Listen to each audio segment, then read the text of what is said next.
Joseph Vijay எனும் நான்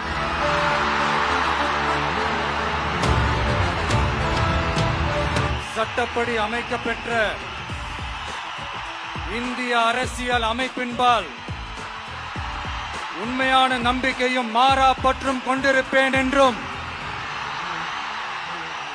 இந்திய நாட்டின் ஒப்பில்லாத முழு முதல் ஆட்சியையும் ஒருமையையும் நிலை நிறுத்துவேன் என்றும் தமிழ்நாட்டு அரசின் முதலமைச்சராக உண்மையாகவும் உளச்சான்றின்படியும் என் கடமைகளை நிறைவேற்றுவேன் என்றும் அரசியல் அமைப்பிற்கும் சட்டத்திற்கும் இணங்க அச்சமும் ஒருதலை சார்பும் இன்றி விருப்பு வெறுப்பை விலக்கி பலதரப்பட்ட மக்கள் அனைவருக்கும் நேர்மையானதை செய்வேன் என்றும் ஆண்டவன் மீது ஆணையிட்டு